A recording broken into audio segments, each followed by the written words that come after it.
এতদিনে আমার আতুরের নিয়ম শেষ হলো। হ্যালো এভরিওয়ান, তোমরা সবাই কেমন আছো? আশা করছি ভালো আছো। আমার নতুন একটা ব্লগে আপনাদের সবাইকে স্বাগত জানাই। তো সকালবেলা ঘুম থেকে উঠে বিছানা গুছিয়ে বাবুকে মায়ের কাছে দিয়ে কিছু খেয়ে নিচ্ছি।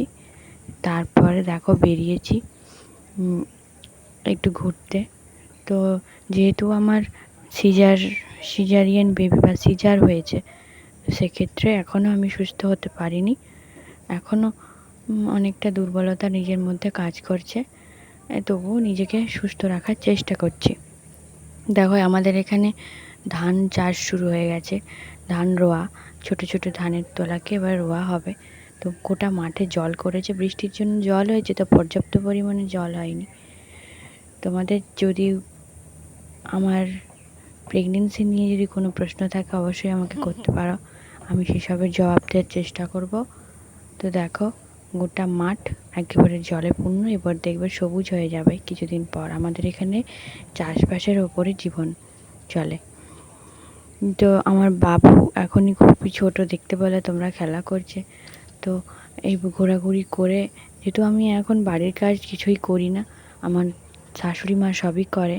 তারপর দুপুরে ভাত খেয়ে নিচ্ছে, এদিকে শাক ভাজা, কুঁদরি ভাজা, বেগুন ভাজা, পেঁয়াজ ভাজা, মাছ ভাজা আর ঝোল। তো তারপর বিকেল হয়ে গেছে, বিকেলবেলা ঘুম থেকে উঠে বাবুকে ঠাকুমার কাছে দিয়ে আমি বেরিয়েছি একটু ঘুরতে। আমার প্রেগনেন্সি জার্নিটা খুব একটা সহজ ছিল না, তো আবার বলবো খুব একটা কঠিনও ছিল না, তবু ভগবান দিয়েছে ভালো। তো দেখতে পাচ্ছ আমাদের গাছে এখনও দুটো কাঁঠাল আছে, খুব একটা বেশি কাঁঠাল হয় না, এগুলো খাজা কাঁঠাল, অনেক দিন বাদে বাদে পাকে। তো উপরে একটা, নিচে একদম নিচে একটা। যদি ভালো লাগে অবশ্যই like, comment, share and subscribe করবে। ধন্যবাদ।